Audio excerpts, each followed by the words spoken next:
શ્રાવણ મહિનાના સૌથી મોટા સાતમ આઠમના તહેવારોમાં ભુજના હમીરસર તળાવના કાંઠે ભરાતા લોકમેળાનો દબદબાભેર પ્રારંભ થયો હતો. ભુજ નગરપાલિકાના પ્રમુખ રશ્મિબેન સોલંકીના હસ્તે મેળાનો પ્રારંભ કરાયો હતો. આ તકે નગર અધ્યક્ષાએ ભુજવાસીઓને સ્વતંત્રતા પર્વ અને સાતમ આઠમની શુભેચ્છાઓ પાઠવી હતી. ભુજ નગરપાલિકા દ્વારા દર વર્ષે સાતમ આઠમના તહેવારોમાં હમીરસર તળાવના કાંઠે લોકમેળાનું આયોજન કરવામાં આવે છે.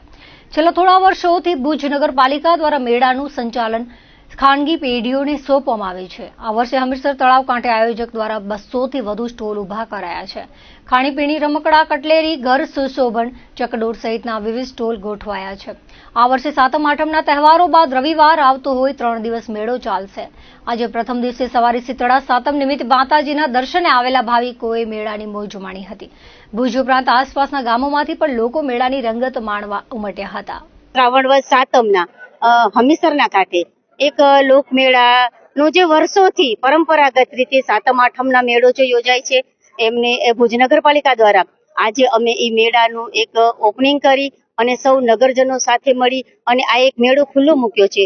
અને આજુબાજુના ગામમાંથી જે સાતમનો મેળો કરવા આવે છે અને બહુ બહોળી સંખ્યામાં લોકો અહીંયા ઉપસ્થિત થાય છે અને 2 દિવસ જે આ પર્વ મનાવે છે.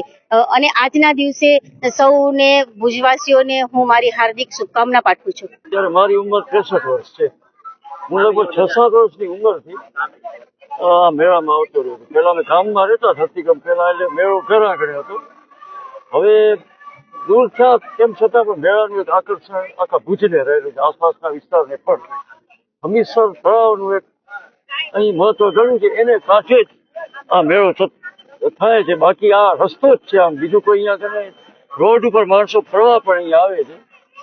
અને ઘણી વખત વરસાદને કારણે મેળા બગડે છતાંય માણસોને એક આકર્ષણ છે અને એક ભુજની મજા છે.